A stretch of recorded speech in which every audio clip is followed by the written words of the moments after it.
A ideia central desse trabalho sobre propriedade desagregada e empreendedorismo democrático é substituir, na explicação sobre a propriedade, substituir a dicotomia propriedade pública, propriedade privada, ou propriedade coletiva, estatal, versus propriedade privada, por uma outra diferença, que é a diferença entre a propriedade unificada e a propriedade desagregada. O que seria a propriedade unificada? Seriam aquelas formas de reunião de recursos econômicos, recursos produtivos. Você reúne todos os direitos sobre esses recursos produtivos e atribui a uma única organização que vai ser de propriedade de alguns acionistas privados, ou do Estado, ou dos próprios trabalhadores. Então, quando você tem a propriedade unificada, você tem uma mera possibilidade de trocar os donos de investidores privados para o Estado ou para os próprios trabalhadores em formas de cooperativa, em formas de autogestão, ou você combina, no máximo, a propriedade estatal com a propriedade privada e cria uma sociedade de economia mista. Então, as formas de propriedade unificada reúnem um feixe de direitos sob uma única titularidade e, portanto, existe uma limitação dos arranjos econômicos possíveis sobre a titularidade dos recursos produtivos. E a propriedade desagregada, na verdade, esse rótulo cobre uma série de formas diferenciadas pelas quais você pode reunir pretensões, direitos fragmentários, temporários, condicionais de uma série de agentes econômicos sobre um mesmo conjunto de recursos produtivos. Então, seria possível contar com mais proprietários ou coproprietários, reunindo seus recursos e, ao mesmo tempo, tendo rendas e riqueza derivada desses investimentos produtivos. É possível concentrar recursos econômicos para aumentar a eficiência, para garantir economias de escala no negócio e, ao mesmo tempo, descentralizar a economia, porque você pode ampliar o número de agentes que participam como proprietários ou coproprietários, de alguma forma, desses empreendimentos produtivos. Então, o conceito de propriedade desagregada, proposto por Roberto Mangabeira Unger, cobre esses arranjos proprietários formados por essas pretensões fragmentárias, múltiplas, sobrepostas sobre um mesmo conjunto de recursos por uma série de diferentes agentes econômicos, como governos, bancos de desenvolvimento, agências de desenvolvimento, investidores privados, trabalhadores, comunidades, todos tendo direitos em comum sobre uma série de ativos produtivos. Para especificar melhor esse conceito, eu proponho no livro desdobrá-lo em 3 níveis e em 3 dimensões. Quais são esses 3 níveis?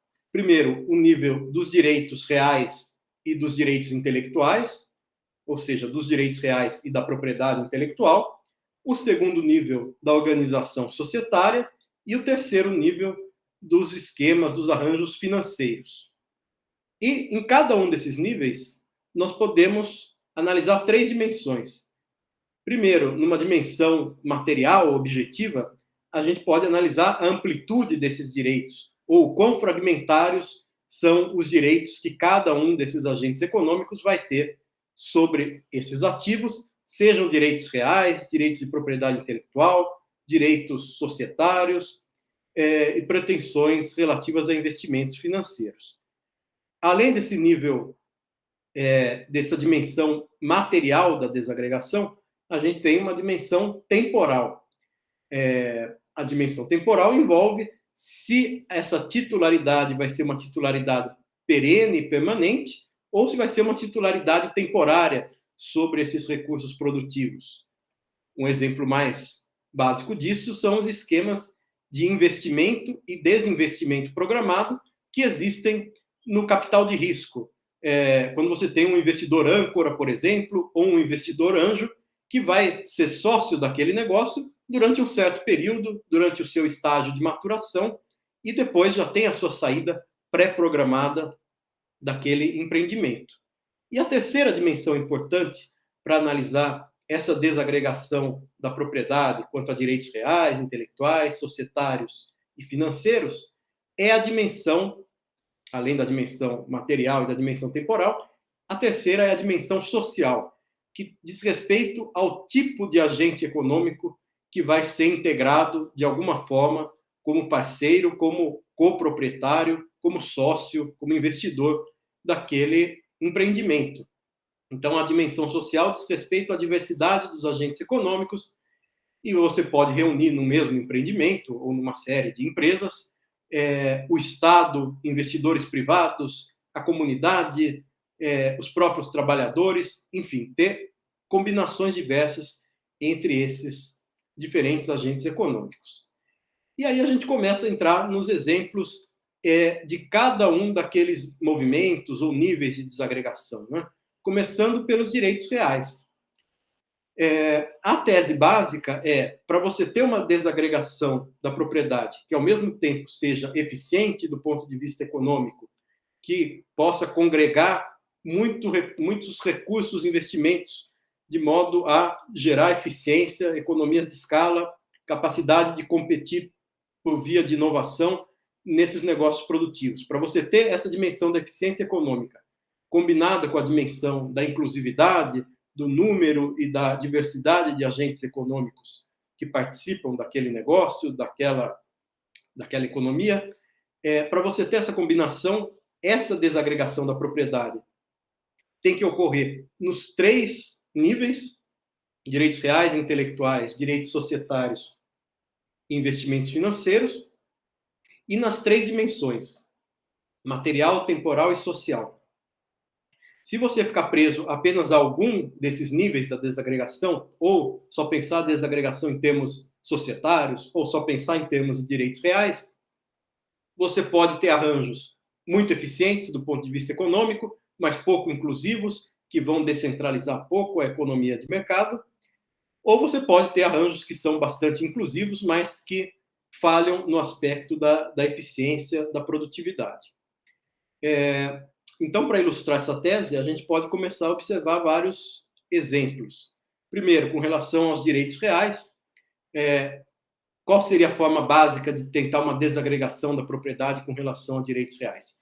Seria substituir a propriedade, que é o direito que classicamente reúne as várias pretensões possíveis sobre coisas, sobre bens, as pretensões de usar, fruir, dispor, na tradição do civil law, várias posições de imunidade, poder, direito, se a gente for descrever nos termos do realismo americano, do common law. Então, a propriedade seria aquele direito real mais absoluto. E a forma de desagregar, nesse plano, os direitos reais seria substituir a propriedade por outras formas mais fragmentárias de direitos reais. E aí a gente começa essa discussão por um exemplo, que é o exemplo da reforma agrária. Como fazer a reforma agrária? Se você simplesmente distribuir pequenos lotes de terra para os produtores rurais, você pode gerar uma inclusão econômica inicial, mas provavelmente esse minifúndio, por si só, esse pequeno lote de terra, vai ser ineficiente se não houver mais apoio do ponto de vista tecnológico, mercadológico. E, além de tudo, você vai ter diferenças entre os níveis de produtividade, de eficiência de cada um desses minifúndios. E se você distribuir a propriedade plena aos assentados, evidentemente, aqueles que tiverem maior sucesso econômico vão tender a comprar aqueles que tiverem insucesso econômico, e aí você vai voltar, vai restabelecer a concentração inicial de terras, indo contra os próprios propósitos de uma reforma agrária. Por isso, a maneira pela qual se tenta fazer reforma agrária é não atribuir a propriedade plena ao assentado, mas atribuir um outro direito real mais fragmentário. No Brasil, por exemplo, nos anos 60, quando foi pensada a proposta de uma reforma agrária no âmbito das chamadas reformas de base, a proposta era usar um instituto previsto à época no Código Civil, um instituto de origem feudal, que é a enfiteuse. Com a enfiteuse, o domínio eminente sobre a terra, o poder mais absoluto sobre a terra, ficaria nas mãos do Estado e apenas o domínio útil passaria ao assentado, ao agricultor. Com isso, você conseguiria distribuir esses direitos, essas faculdades de usar, fruir, dispor, transmitir por sucessão. Você conseguiria manter algumas das pretensões com o Estado e outras com o assentado. Mas se você só pensar em termos de direitos reais, uma reforma agrária ou uma reforma urbana, você pode encontrar uma dinâmica econômica no plano societário, no plano financeiro, que não vai sustentar essa descentralização econômica inicial. Por isso, a gente vai ter que passar a pensar numa organização empresarial, por exemplo, da agricultura familiar, para sustentar uma reforma agrária que mantenha essa descentralização econômica e que, eventualmente, não se dê simplesmente pela atribuição de uma pequena porção de terra a cada família, mas que congregue em um mesmo empreendimento pretensões das várias famílias assentadas, por exemplo, que podem reunir seus recursos para obtenção de ganhos de escala e, ao mesmo tempo, podem se beneficiar de uma produção de maior escala, mais eficiente, mais produtiva e competitiva. Se a gente pensar num outro nível, o nível da propriedade intelectual, no plano dos direitos autorais, já surgiram, desde o final do século XX, alternativas aos direitos autorais clássicos. Por exemplo, o regime do Creative Commons, o regime do copyleft, a ideia de deixar aquela produção artística, intelectual em domínio público, do ponto de vista dos direitos patrimoniais, mas manter a atribuição intelectual ao seu autor. Mas aí, do ponto de vista econômico, também é importante pensar não apenas os direitos autorais, mas também a propriedade industrial. E no plano da propriedade industrial, uma primeira tentativa de desagregação seria a ideia de patentes conjuntas. Por exemplo, universidades, centros de pesquisa, cientistas enquanto pessoas físicas e empresas que explorem aquela inovação patenteada poderiam ter em nome conjunto essa patente. Já existem experiências nesse sentido. Mas o ponto importante é como eu vou incentivar a inovação para além dessa forma tradicional da patente, que já é uma forma que tem uma desagregação, pelo menos na dimensão temporal. O titular da patente tem um monopólio exclusivo, quer dizer, tem o domínio exclusivo, tem um monopólio temporário para explorar economicamente aquela inovação durante algum tempo. Durante esse tempo, ele vai ter lucros de monopólio e esse é o incentivo e é o pagamento que vai ser dado, o retorno que vai ser dado ao investimento que deve gerar aquela inovação. Então, existe essa dimensão temporal já no regime de patentes. Mas quais seriam alternativas? A gente pode pensar em concursos que promovam a inovação, em que o inventor vai ganhar um prêmio, mas não vai ter o domínio exclusivo sobre o resultado seu esforço inventivo. A gente pode pensar, inclusive, em punições. O Estado pode contratar inovações e punir aqueles empresários que não inovarem. Mas todas essas alternativas ao regime de patentes acabam caindo num outro plano já, que já não é o plano estritamente da propriedade intelectual. É o plano já da organização societária, financeira. Depende de você criar, por exemplo, fundos que podem ser cotitularizados pelo Estado, por empresas, cientistas, universidades. Esses fundos ajudariam a financiar a inovação e aí talvez não fosse necessário que essa inovação fosse patenteada no fim das contas. O financiamento à inovação teria uma alternativa ao regime clássico das patentes. Mas aí, evidentemente, a gente já tem que combinar a propriedade intelectual com arranjos de financiamento, com arranjos societários, portanto, isso comprova a nossa hipótese, que é de que a desagregação da propriedade tem que combinar esses vários níveis e várias dimensões para atingir esse equilíbrio entre inclusividade e eficiência. E também, do ponto de vista da propriedade intelectual, é interessante pensar a questão dos dados digitais, a propriedade dos dados digitais.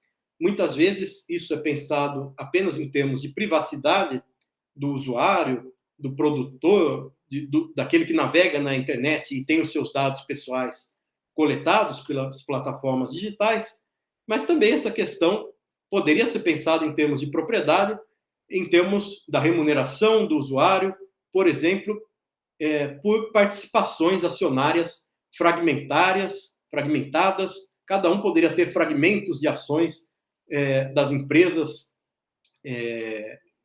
que dominam, que têm o domínio tecnológico dessas plataformas digitais. Inclusive, essas ações fragmentárias poderiam ser monetizadas em um mercado secundário, como propõem alguns autores. Então, é o tempo também de se pensar regimes de propriedade dos dados digitais que combinem os interesses do usuário à exploração econômica desses dados feita pelas plataformas digitais. Bom, mas nós vimos que a questão acaba se saturando desse nível dos direitos reais e intelectuais para o nível organizacional e para o nível financeiro. E aí, no nível organizacional, é interessante começar a discussão pela grande alternativa que foi pensada a essa dicotomia entre propriedade estatal e propriedade privada, que é a propriedade dos próprios trabalhadores, que é o movimento do cooperativismo, da autogestão. O problema das empresas autogestionárias é que, quando elas estão em momento de crise, existe um certo desincentivo às dispensas, já que quem é sócio, quem vai influir sobre a decisão, o planejamento empresarial, são os próprios trabalhadores, né? Em tese, todos os trabalhadores de uma cooperativa são sócios e têm uma certa influência na gestão. Então, em momentos de crise, é difícil você dispensar parte da força de trabalho. E em momentos de bonança, de sucesso econômico, eventualmente o negócio precisa crescer, mas existe um desincentivo a incorporar novos trabalhadores como sócios. Vai existir um conflito clássico entre os pioneiros, aqueles que instituíram a cooperativa, e os novos trabalhadores. Na medida em que você incorporasse novos trabalhadores e você mantivesse participações, cotas de participação igualitárias, você acabaria dissolvendo, diminuindo a cota de participação dos pioneiros da cooperativa. Então, existe um desincentivo para você integrar novos sócios. E um incentivo, portanto, à contratação de assalariados. E aí, muitas cooperativas acabam mantendo uma parte dos trabalhadores como sócios, segundo o princípio básico do cooperativismo, e acabam contratando trabalhadores assalariados comuns que não são sócios, o que, enfim, macula a pureza desse princípio básico do cooperativismo. Também foram notados em alguns estudos ao longo do século XX sobre o cooperativismo um certo desincentivo à retenção de sobras e ao reinvestimento dessas sobras, ou seja, dos lucros. Mas em termos da cooperativa, o termo mais usado é sobras. Existe um desincentivo para você reter essas sobras e reinvestir no negócio, na ampliação e melhorias do negócio. E um incentivo a você distribuir imediatamente essas sobras para gerar renda para os sócios, que afinal são os próprios trabalhadores. E existe ainda um problema de que as cooperativas mais bem-sucedidas tenderão a comprar as cooperativas em crise, e aí você gera uma reconcentração do mercado também, e, portanto, o cooperativismo acaba trazendo, muitas vezes, e muitas experiências, dificuldades de combinar essa dimensão de inclusão econômica dos trabalhadores enquanto sócios, enquanto parceiros do empreendimento, combinar essa dimensão com os requisitos para ganhar escala, produtividade, aperfeiçoamento tecnológico e expansão dos mercados. E aí se começa a pensar em algumas alternativas à cooperativa clássica. Uma alternativa seria você ter direitos limitados e comuns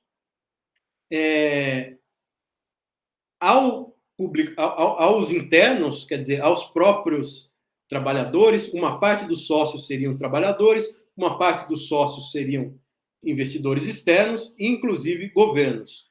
Ou também já se pensou em simplesmente combinar na cooperativa o princípio cooperativo básico de que o sócio é o trabalhador, enquanto outros sócios vão ser investidores externos. Não necessariamente o governo, mas também investidores privados. Na história do cooperativismo no século XX, a experiência de maior dimensão de um país que tentou implementar uma economia autogestionária no plano nacional foi a experiência da Iugoslávia, da antiga Iugoslávia, em que, na verdade, a maneira de dar maior escala, sustentação a esse projeto cooperativista foi permitir o crescimento das cooperativas e a divisionalização das cooperativas, quer dizer, a criação de divisões internas dentro de grandes grupos cooperativos. Então, você começa a ter várias organizações, na verdade, partes de um grande grupo cooperativo, e existem compras e vendas intra-organizacionais internas a esses grandes grupos, porque aí a cooperativa consegue ganhar maior escala, maior eficiência. Claro que esse crescimento também acabou gerando um conflito entre os gestores, aqueles sócios que diretamente participam da gestão, da direção, da administração do negócio, e aqueles trabalhadores que, ainda que sejam cooperativados, têm uma posição mais passiva. Nem todo mundo pode tomar as decisões de gestão no dia a dia. Então, o ideal de que todo trabalhador vai participar igualitariamente da gestão também teve que ser relativizado, e isso acabou gerando, claro, um conflito entre gestores e trabalhadores, o que diminui um pouco da pureza do ideal cooperativista.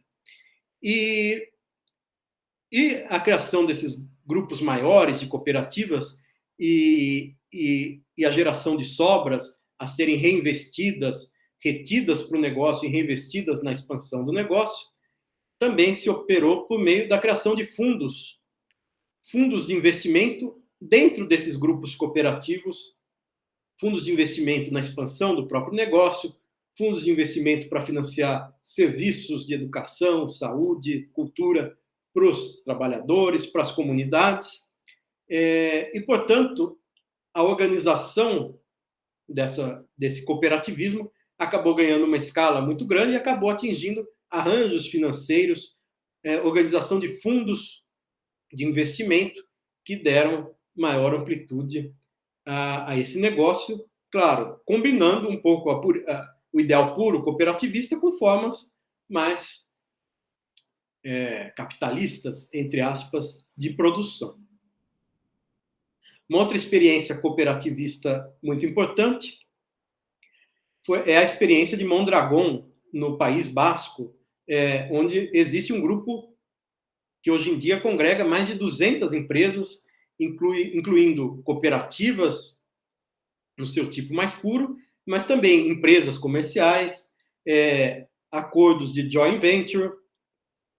E esse grande grupo cooperativo de Mondragón também acabou organizando vários fundos de financiamento, fundos de solidariedade, para apoiar aquelas cooperativas do grupo que estejam em crise. Então, já que é um grande grupo cooperativo, as cooperativas que estão em melhor situação econômica num dado período podem apoiar aquelas que estão em crise. Você acaba tendo esse fluxo interno de financiamento. Existem fundos internos de capital de risco rotativo para financiar a expansão do grupo, e outros fundos centrais, outros fundos regionais, já que a cooperativa atua em várias regiões, fundos setoriais, inclusive para apoiar serviços de educação e saúde também para os trabalhadores, para a comunidade. Então, o arranjo cooperativista básico é incrementado bastante em sua complexidade com essa criação de fundos internos ao grupo cooperativo. E nos Estados Unidos existe uma experiência, uma tradição importante, que não é tanto a do cooperativismo, mas que é a ideia de participação nos lucros. Planos de participação dos empregados no capital social, nos lucros. E aí, a grande instituição que é usada para implementar essa participação nos lucros é o instituto clássico do Common Law, que é o trust. O trust é uma entidade jurídica separada que é administrada por alguém em benefício de outros. E essa participação nos lucros, então, em muitas empresas americanas, ocorre pela criação desse trust que vai administrar, enfim, a cota que cabe aos trabalhadores nos lucros do negócio e que vai ajudar a financiar empréstimos a esses trabalhadores e também aposentadorias e pensões. Então, não deixa de ser uma forma de combinar a ideia básica de que o trabalhador tem que ter rendas derivadas também do capital e combinar essa ideia de participação do trabalhador nas rendas do capital com uma organização de mercado tradicional.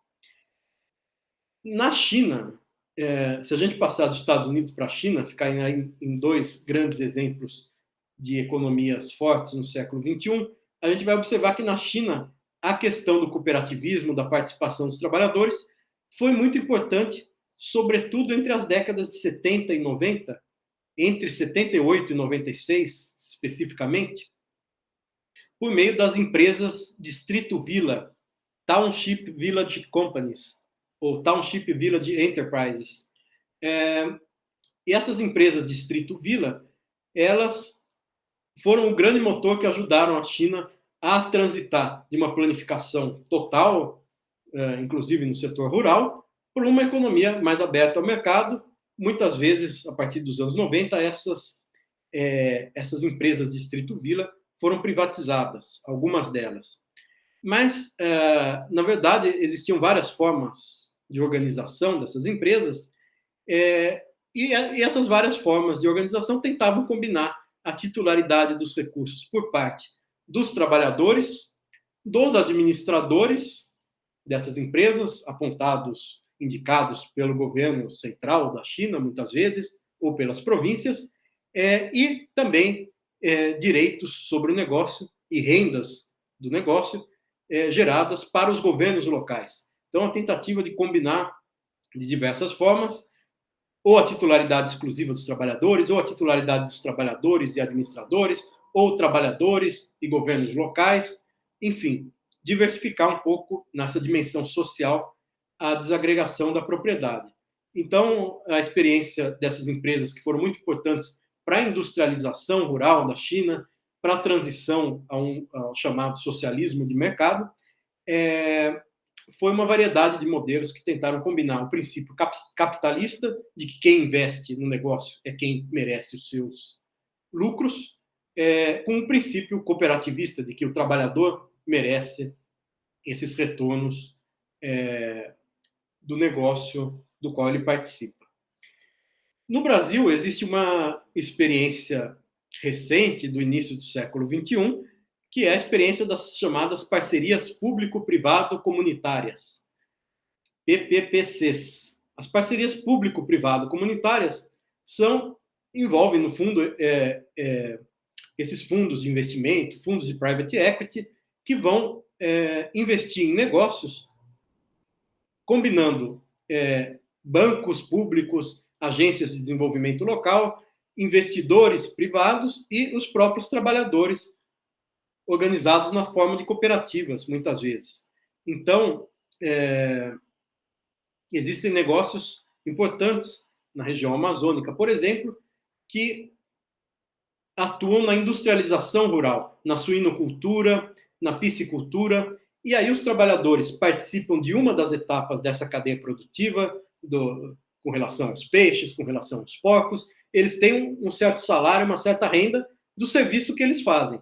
Mas, ao mesmo tempo, por serem membros de uma cooperativa e por essa cooperativa ser sócia daquele empreendimento ao lado de uma agência de desenvolvimento, ao lado de investidores privados, os trabalhadores acabam tendo também as rendas de capital por serem sócios desse empreendimento.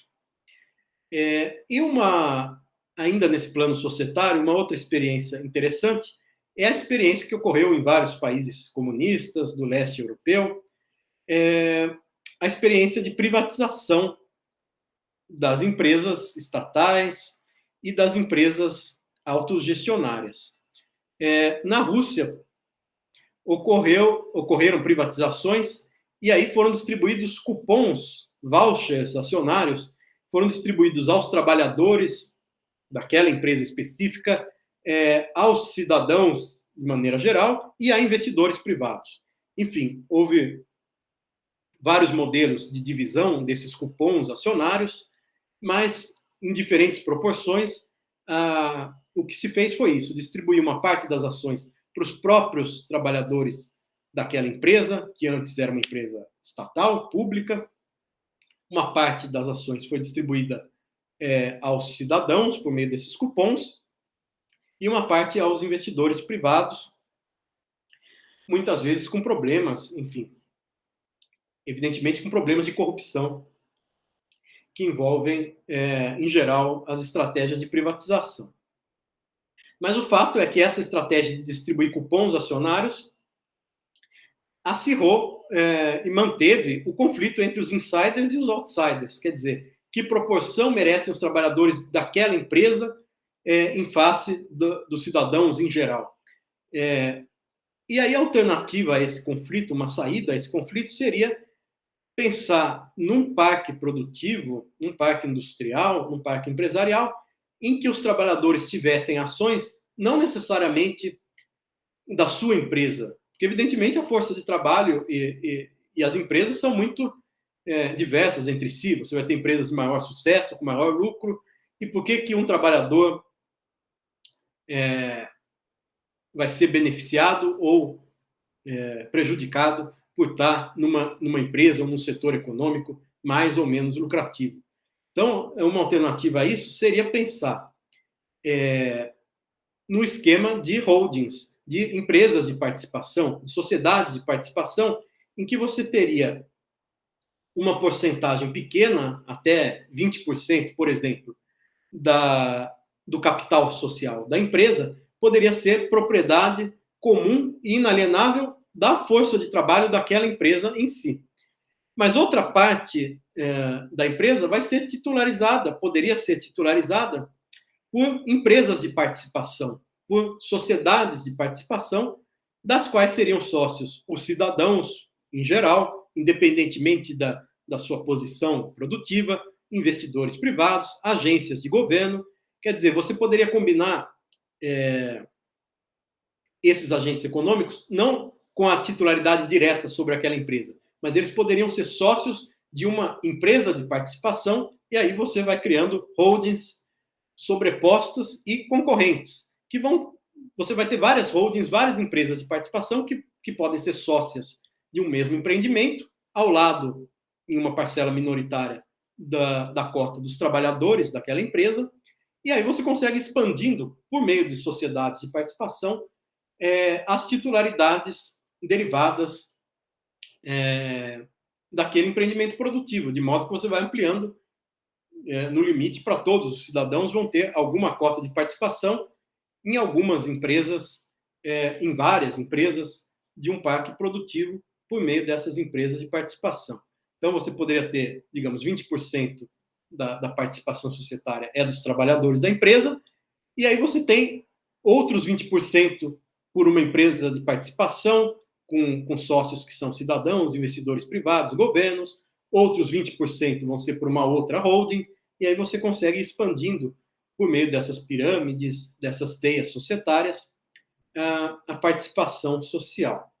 E não necessariamente, portanto, os trabalhadores vão vão ser sócios ou sócios majoritários exatamente das empresas em que eles trabalham ou trabalharam.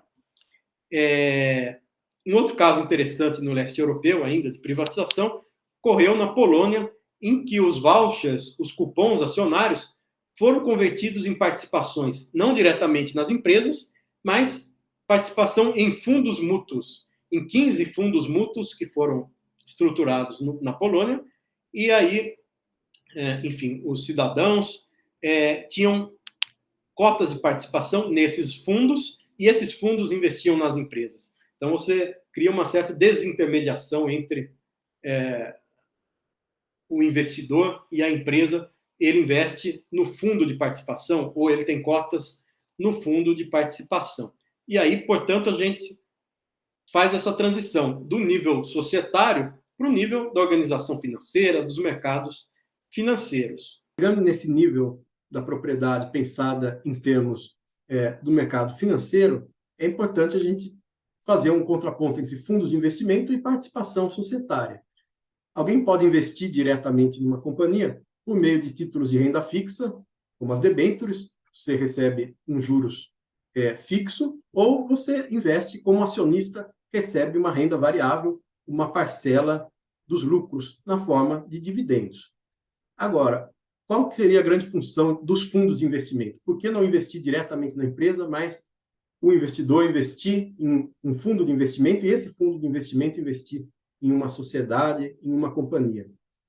A grande função dos fundos de investimento é diluir os riscos do investimento, estabilizar os rendimentos, mitigar a desvalorização e proporcionar uma gestão profissional desses investimentos. Então, em vez da pessoa acionista, sócio, acompanhar diretamente o dia a dia da empresa, ele investe em um fundo e esse fundo é que vai acompanhar mais de perto o dia a dia do negócio.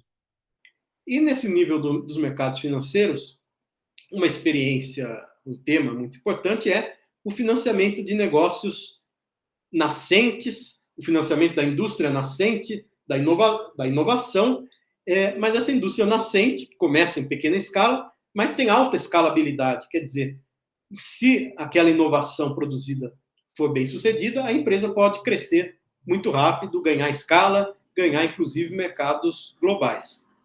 E é a questão, portanto, das startups. Como financiar o empreendedorismo, como financiar as startups.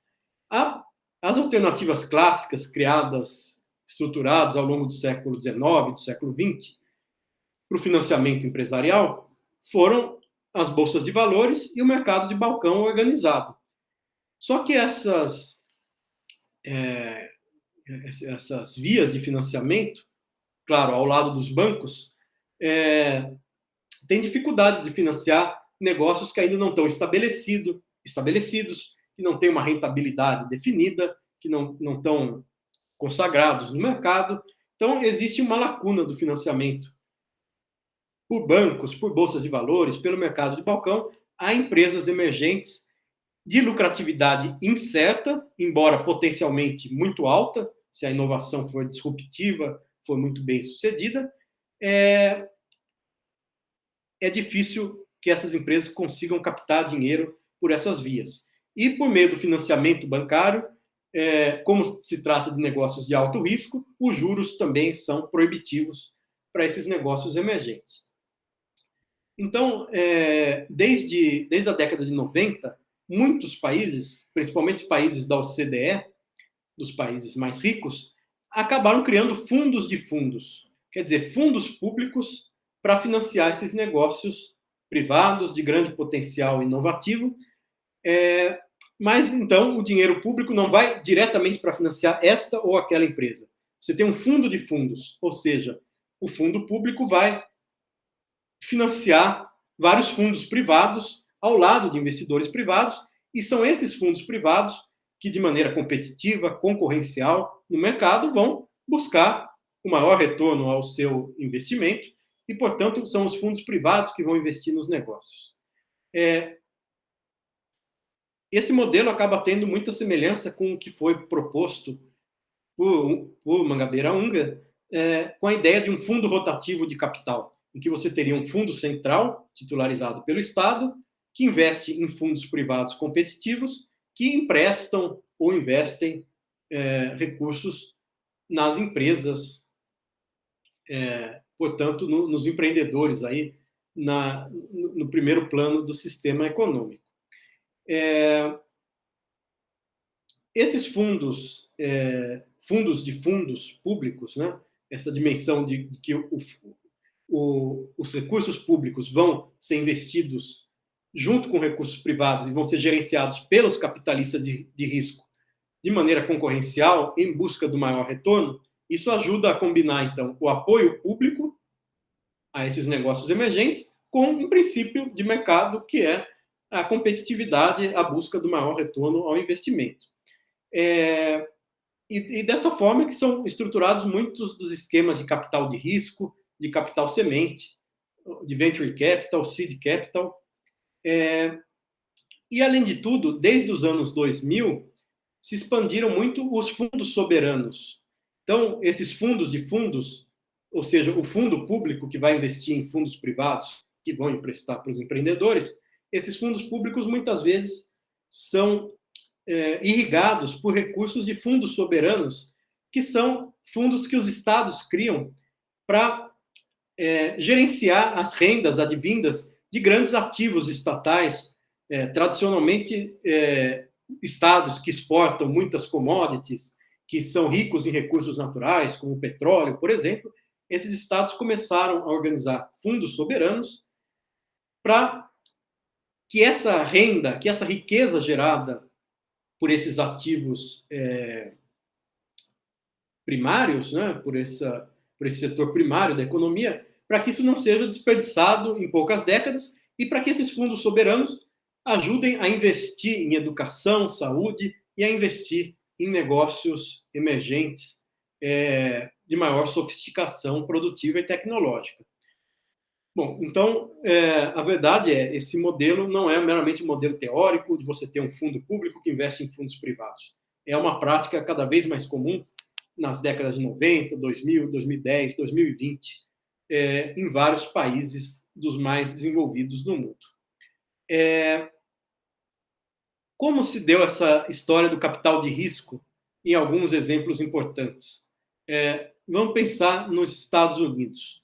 Nos Estados Unidos, o instrumento jurídico que estruturou o capital de risco, as startups inovadoras, as empresas do Vale do Silício, foram parcerias limitadas entre um investidor, que é o parceiro limitado, e um fundo de capital de risco, que é gerido por uma empresa de capital de risco, que é o parceiro geral. Ou seja, o investidor é aquele que não detém, não arca com os riscos do seu investimento, ele é protegido até um certo ponto, e você tem a empresa de capital de risco, que essa sim é a parceira geral, ela tem uma responsabilidade mais ampliada sobre o negócio.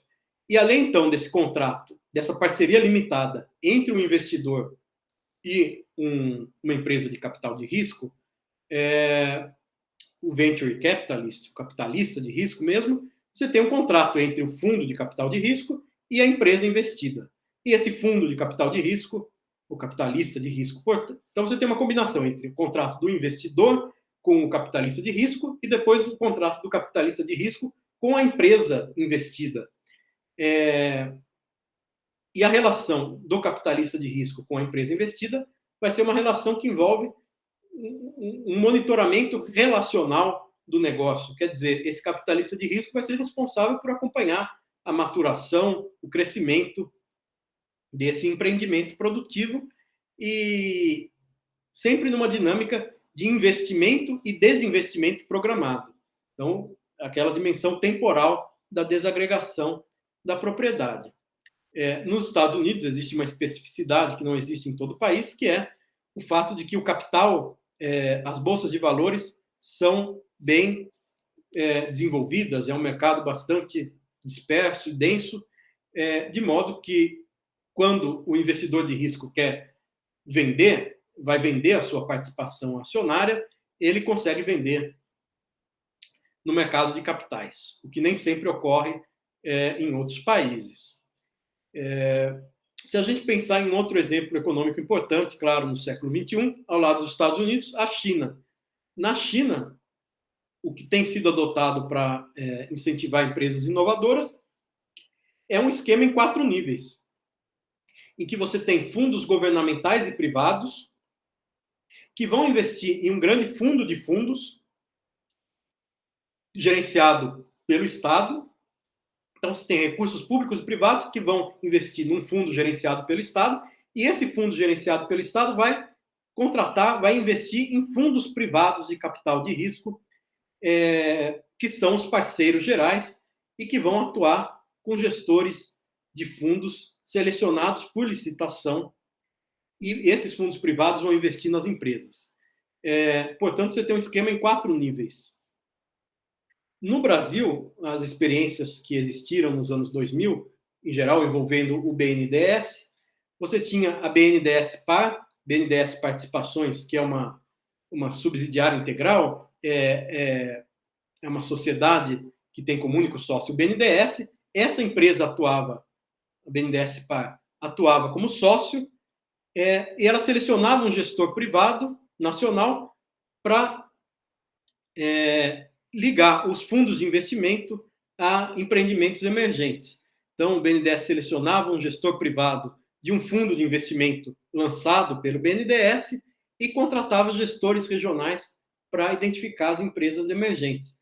Mas aí o BNDES investia diretamente nessas empresas, o que mostra o contraste com essa experiência chinesa contemporânea, que é do investimento estatal não ocorrer diretamente na empresa, mas sim ser mediado por fundos privados de capital de risco.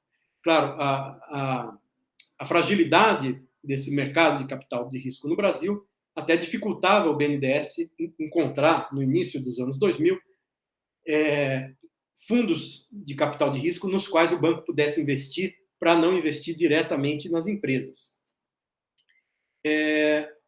Então, se a gente fosse apresentar de maneira esquemática a forma mais avançada dessa desagregação proprietária, a gente chegaria a um esquema de funil semelhante a esse, em que você começa com fundos disponíveis na sociedade por recursos privados ou por recursos públicos. Então, bancos públicos, agências de desenvolvimento, fundos de capital de risco, de private equity, públicos e privados. E aí, esses fundos investiriam, esses recursos seriam reunidos por um fundo de fundos público, e esse fundo de fundos público ajudaria, portanto, a captar, orquestrar esses recursos e, ao mesmo tempo, transmitir esses recursos a capitalistas de risco privados, selecionados de maneira competitiva, concorrencial, e esses capitalistas de risco privados que investiriam nas empresas e, portanto, em tese, estão num sistema de mercado, estariam em busca do maior retorno ao seu investimento, fariam esse investimento temporário e fariam um monitoramento relacional desse investimento, buscando dar assessoria para a empresa, acompanhar a maturação dessa empresa emergente. Então, o fundo de fundos tem essa função importante, que é orquestrar os apoios públicos e privados e, ao mesmo tempo, selecionar os capitalistas de risco. Ele tem esse papel de intermediação. Então, ao mesmo tempo que você tem essa intermediação pública pelo fundo de fundos, você vai juntar recursos públicos e privados e vai identificar as lacunas no financiamento, tudo mais, e aí transmitir aos capitalistas de risco, você tem essa desintermediação do investimento público pelo papel dos capitalistas de risco, que são privados. Eles é que vão acompanhar as empresas, o que pode ajudar a prevenir favoritismos na seleção das empresas. Além de tudo, esse fundo de fundos pode ter uma dimensão não apenas financeira, mas a dimensão de ajudar a orquestrar, a combinar as várias séries de apoios disponíveis aos negócios emergentes por via de serviços públicos ou quase públicos, serviços de apoio gerencial, mercadológico, tecnológico, centros de pesquisa, universidades, todas essas instituições que ajudam a conectar a economia, a ciência, a tecnologia,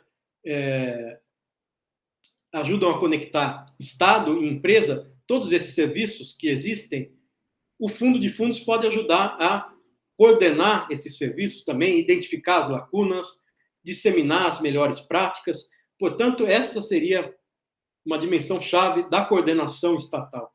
Funcionar como uma central de inteligência para captar os recursos financeiros e os recursos não financeiros também, os apoios a esses negócios emergentes, mantendo um grande protagonismo do setor privado também, nos recursos financeiros, primeira ordem aqui, e na gestão privada dos investimentos, no apoio às empresas emergentes. Então, a gente tem uma combinação muito interessante de um princípio de coordenação pública de investimentos com a combinação da dinâmica concorrencial e privada de participação dos investimentos e dos capitalistas de risco.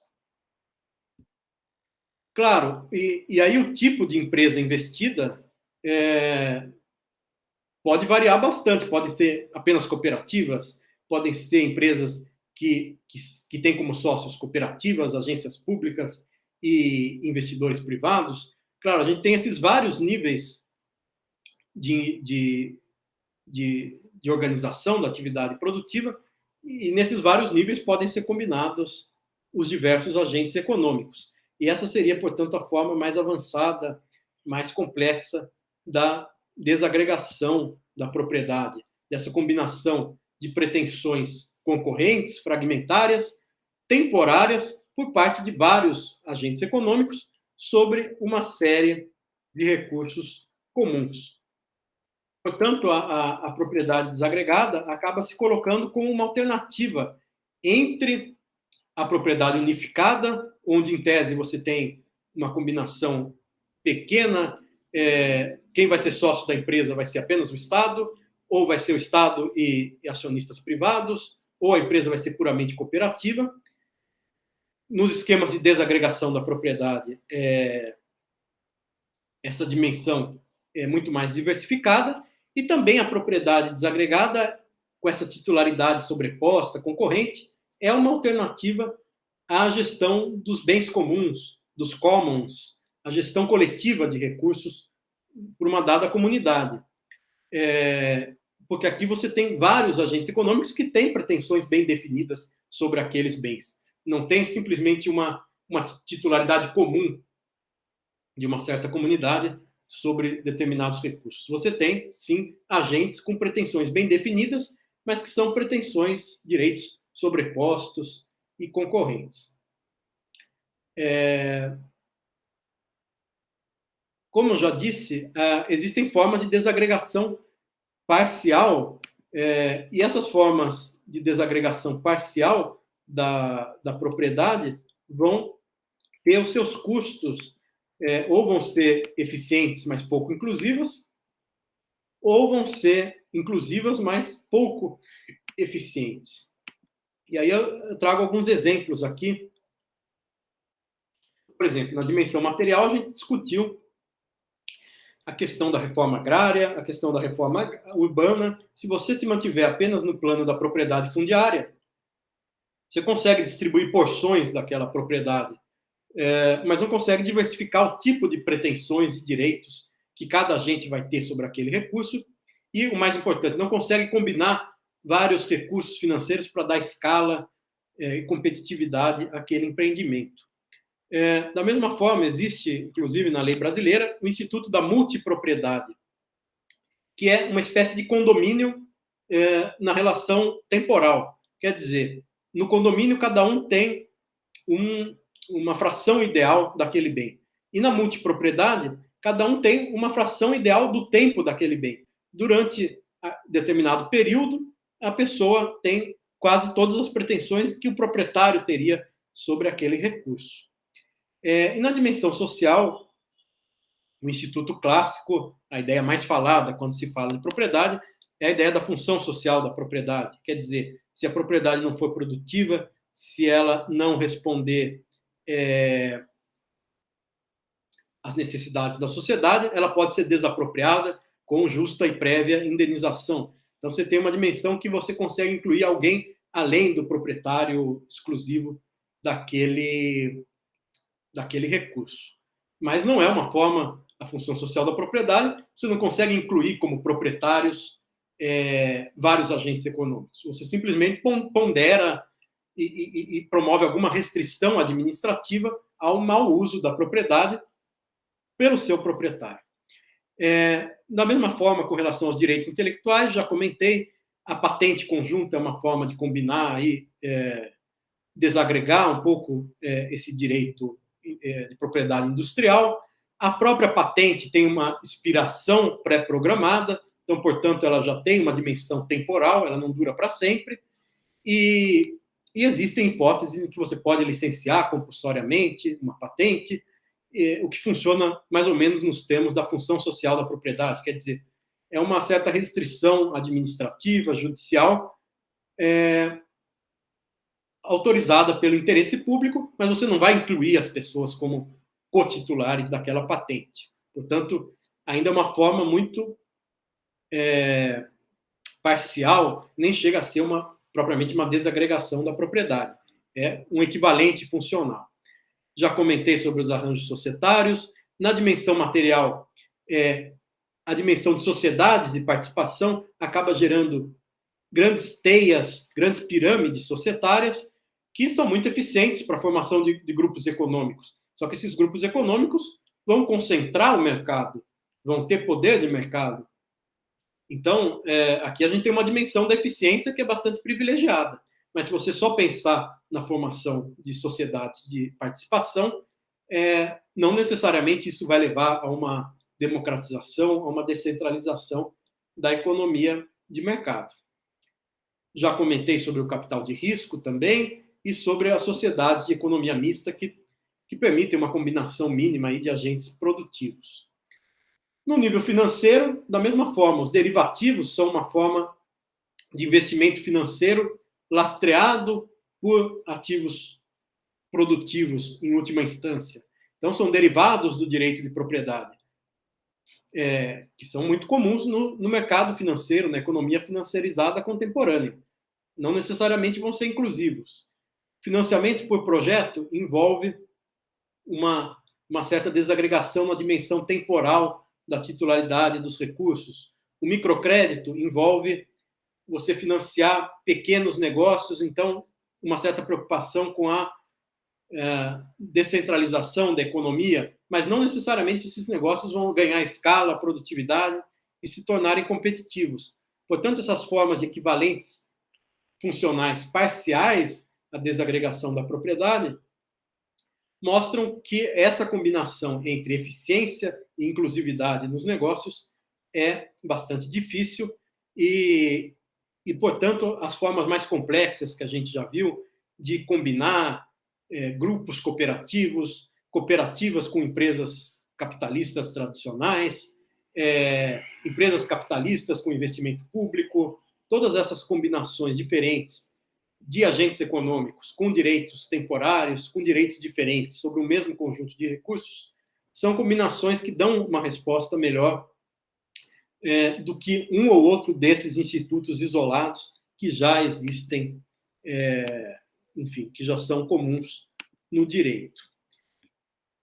Um ponto importante ainda sobre a propriedade desagregada é que tipo de relação produtiva que essa propriedade, na qual essa propriedade se insere. Ela se insere principalmente na estruturação de redes de cooperação entre empresas e universidades e governos, redes interempresariais e interorganizacionais. Essas redes de cooperação produtiva podem ter uma estruturação no nível tácito, no nível meramente costumeiro, em que você tem parques tecnológicos, incubadoras, aceleradoras de startups, mas que não vão ter nenhuma participação econômica no negócio, são ambientes, ecossistemas de inovação, enfim, que vão propulsionar esse empreendedorismo. Você pode ter, entre as empresas e entre empresas e outras organizações, relações contratuais, em geral, contratos relacionais, de longo prazo, envolvendo também uma dimensão de confiança, de boa-fé. E essas redes contratuais podem ser simétricas, como é o caso das alianças estratégicas, dos consórcios, em que você tem parceiros no mesmo nível do negócio, ou podem ser redes assimétricas, em que você tem uma relação de centro e periferia. Por exemplo, você tem uma empresa que subcontrata os seus fornecedores, os seus distribuidores, e tem uma relação contratual com eles. Mas o que nos interessa aqui é especialmente as chamadas redes de cooperação proprietárias, que podem ser redes simétricas, caso das joint ventures, em que duas empresas se juntam e vão ter uma certa propriedade comum de um certo projeto, de uma certa inovação, e as redes proprietárias assimétricas, que são essas que envolvem, por exemplo, o capital de risco público ou privado, em que você tem o capitalista de risco que vai ter uma participação acionária no negócio investido. Então, em termos mais gerais, são essas redes de cooperação produtiva, são a forma institucional básica na qual se inserem esses arranjos de propriedade desagregada. Já disse da importância do Estado nesses arranjos e do nível crítico que é esse fundo de fundos público, que ao mesmo tempo faz a intermediação pública, preenchendo lacunas dos apoios gerenciais, tecnológicos, mercadológicos privados e dos apoios financeiros também, e ao mesmo tempo há uma desintermediação privada do apoio público, porque esse fundo de fundos público investe nas empresas privadas diretamente, então, em tese, em busca do maior retorno. A gente começar a pensar na expansão desse esquema de titularidades proprietárias, as diversas formas pelas quais isso pode ser arranjado, quais as políticas públicas que podem apoiar esse tipo de esquema,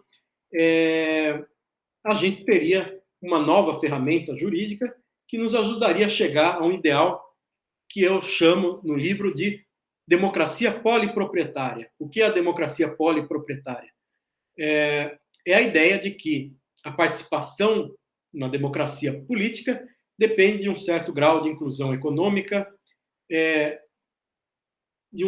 A inclusão econômica é uma das dimensões da dignidade, da cidadania, que habilita a pessoa realmente a se interessar pelos assuntos públicos e a estar envolvida na sociedade. Então, seria uma forma de atualizar o ideal clássico da democracia econômica, que foi um ideal dos movimentos social-democratas, dos movimentos trabalhistas, desde o começo do século XX, e que levou, em alguns países, como na Alemanha, a ideia de codeterminação, de a empresa ser, em parte, titularizada pelo Estado ou por investidores privados, e, em parte, titularizada pelos próprios trabalhadores. Mas, hoje em dia, essa autogestão das fábricas ocorre, muitas vezes, por participações supra-empresa, chamadas supra-holding companies. Quer dizer, o trabalhador tem uma parcela da sua renda que vem não do seu salário, que vem dessas participações societárias, mas não necessariamente na empresa em que ele trabalha, mas em alguma parte do parque produtivo, porque são formadas sociedades de participação, empresas de participação, que são essas holdings. Bom, isso nos ajuda a ilustrar um pouco o que seria esse ideal de democracia poliproprietária. Seria a ideia de expandir as formas de renda e de riqueza associadas a investimentos produtivos e, portanto, ter um novo instrumento para a inclusão econômica, para além das transferências de renda, dos benefícios sociais, das formas de redistribuição de renda.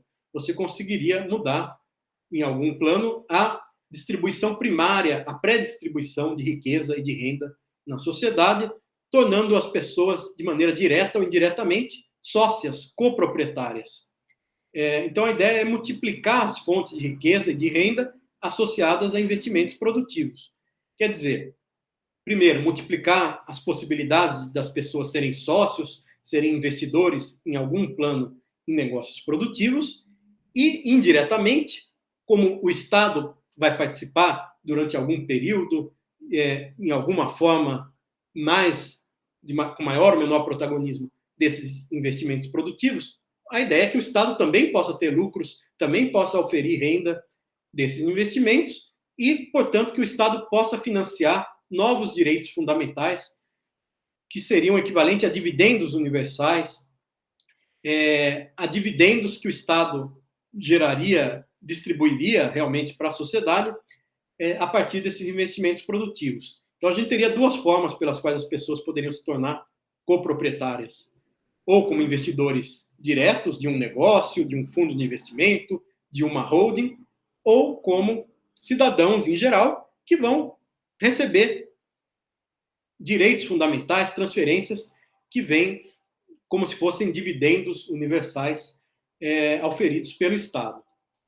Para chegar a essa arquitetura avançada aí, de uma democracia poliproprietária, que você tem vários regimes de propriedade e várias formas de geração de renda e de riqueza associada a essas várias formas de propriedade, a gente tem alguns passos importantes nessa arquitetura jurídica. Então, a ideia de que a desagregação da propriedade pode gerar vários regimes jurídicos, regimes alternativos de propriedade. Regimes de propriedade unificada, regimes de propriedade desagregada, várias formas de desagregação, combinação desse ou daquele agente econômico, com este ou aquele tipo de direito societário, financeiro, real, intelectual. Então, a partir da desagregação, você chega a regimes alternativos de propriedade e o Estado participa desses regimes por meio de políticas de empreendedorismo que podem ser desenvolvidas em vários níveis do governo, em vários níveis da federação, por agências regionais de desenvolvimento, agências estaduais, pelo governo federal. E, além do Estado Nacional, várias ordens jurídicas podem tratar desses esquemas de propriedade.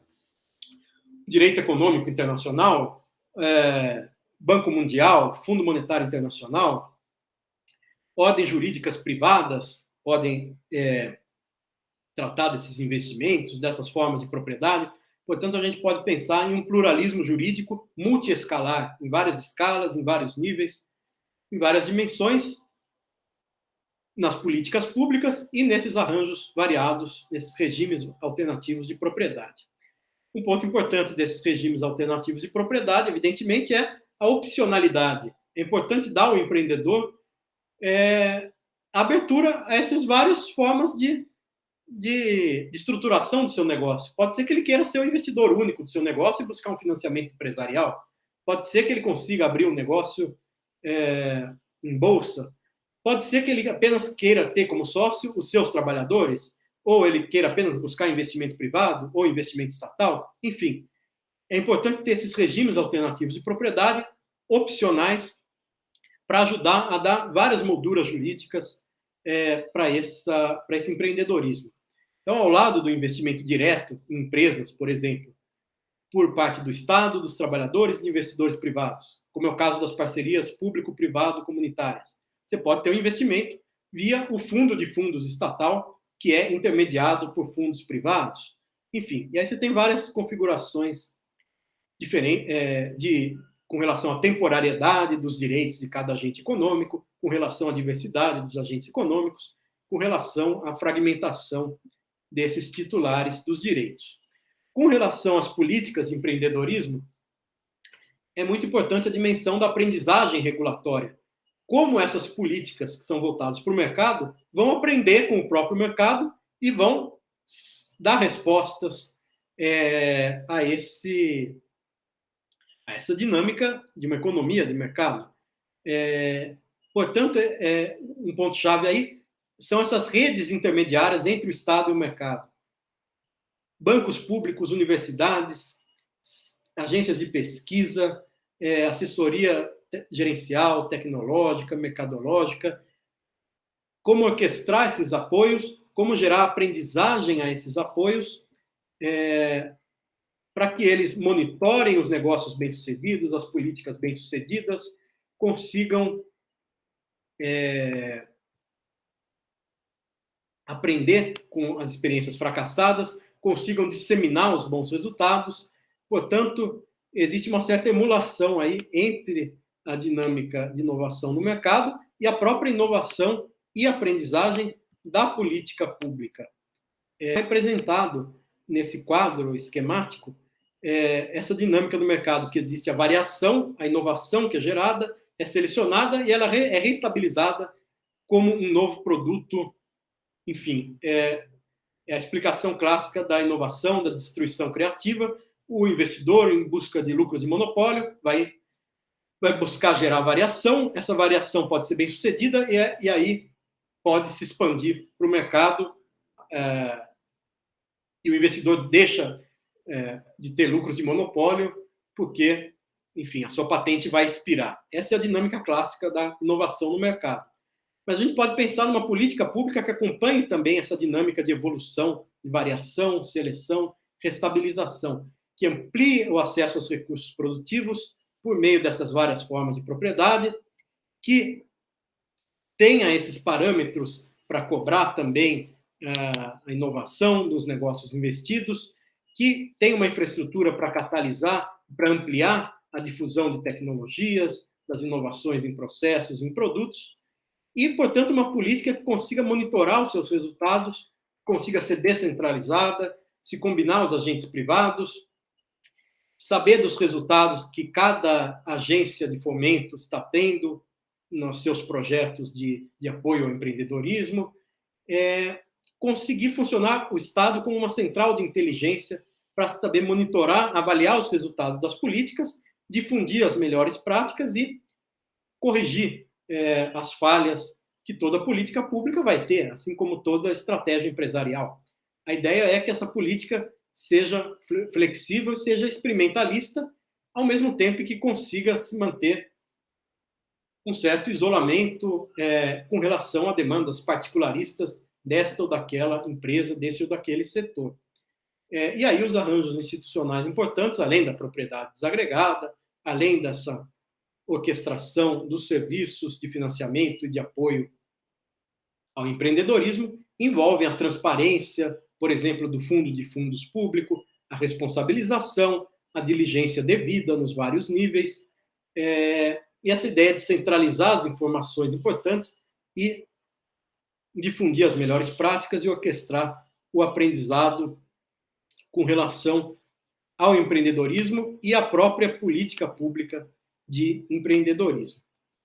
Isso é muito importante porque é diferente de você querer representar todos os interesses em uma única empresa, a ideia dos stakeholders, das partes interessadas, que apenas multiplicam os vetos numa empresa. Se você tem os trabalhadores, o governo, os investidores privados, os acionistas majoritários, minoritários numa empresa, você tem uma dinâmica que você tem os vetos múltiplos dentro da decisão empresarial. Se você tem, quanto mais essa participação pública, essa desagregação da propriedade ocorrer de maneira mais distante daquele negócio investido, ocorrer no nível das empresas de participação, ou ocorrer no nível dos fundos de investimento, você consegue dar maior discricionariedade ao negócio, maior flexibilidade, e, ao mesmo tempo, manter o monitoramento pelo mercado, enfim, a competitividade do negócio, e o monitoramento pelo Estado para ver o sucesso daquele empreendimento. Então, não necessariamente o Estado vai participar diretamente, mas ele pode monitorar à distância os resultados desses seus investimentos. Então, existe uma desintermediação política dos investimentos pelo papel dos fundos de primeira ordem aí, que recebem o recurso dos fundos de fundos e fazem eles, sim, os fundos privados, o acompanhamento das empresas com potencial de crescimento. Mas eu já disse que, além dessas políticas públicas, enfim, que vão expandir, que tem a possibilidade, o potencial de expandir a participação de investidores privados nos negócios, o Estado vai estar, de alguma forma, mais direta ou mais indireta, participando de investimentos produtivos, e a ideia é que alguns desses investimentos sejam bem-sucedidos, que empresas importantes consigam nascer dessas políticas e que o Estado aufira lucros também dessa sua atividade empreendedora. E a partir disso é que se podem organizar os direitos de inclusão no mercado, aquilo que eu disse que poderia funcionar como equivalentes a dividendos universais, que seria uma forma de propriedades de todos. Quer dizer, não é uma propriedade geral, não são recursos que vão simplesmente ir para o Estado e ninguém sabe para onde vão ser direcionados. A ideia é recursos que o Estado consiga oferir a partir desses investimentos podem funcionar por meio de transferências muito visíveis ao cidadão. Por exemplo, pela ideia de uma renda básica universal, esses investimentos produtivos podem ajudar a financiar essa renda básica que permite uma inclusão mínima das pessoas no mercado, mas seria universal, é importante que seja universal para contar com o apoio de toda a sociedade. A ideia de uma herança social, parte do lucro que o Estado tenha nos seus investimentos pode financiar heranças sociais, ou seja, no início da vida, o cidadão pode vir a ganhar uma certa cifra do Estado que ele pode usar para financiar seus estudos ou até para financiar um novo negócio. Então, em vez de você ter apenas previdência social para cobrir a sua vulnerabilidade econômica no fim da sua vida economicamente ativa, você pode ter um recurso estatal no início da vida economicamente ativa, que seria essa herança social, que pode ser um recurso, inclusive, para dar início a um primeiro negócio, para fomentar o empreendedorismo. E, além de tudo, tudo isso poderia financiar direitos trabalhistas universais, mas portáveis, ou seja, direitos trabalhistas válidos para todos, independentemente da sua posição específica no mercado de trabalho, um pouco na linha de experiências que existem, de flexiguridade, flexseguridade, ou seja, direitos trabalhistas universais que também ajudariam a manter essa inclusão econômica, essa inclusão no mercado de trabalho. E, além de tudo, essas formas de propriedade desagregada, que eu acabei de descrever, podem ser muito úteis também para ajudar a estruturar serviços públicos de educação, saúde, cultura, esporte, para estruturar políticas de habitação, de moradia, de mobilidade urbana, enfim. Todos esses setores de políticas públicas podem acabar combinando a titularidade do Estado com a titularidade dos próprios trabalhadores da saúde, da educação, da cultura, na forma de cooperativas, com investimentos privados. Portanto, não apenas o setor produtivo, industrial ou agroindustrial, agropecuária, não apenas esses setores econômicos podem se valer dessas formas de desagregação da propriedade, como as próprias políticas públicas, em geral, podem ser estruturadas com essa combinação do Estado, pessoas privadas, fundos de investimento, os próprios trabalhadores da educação, da saúde, da cultura, enfim. E aí a gente chega à dimensão máxima de uso desse instrumento jurídico da desagregação da propriedade, de combinação dos diferentes regimes de propriedade, inclusive para estruturação de políticas públicas, além, claro, do fomento ao empreendedorismo, à expansão e à descentralização do próprio mercado.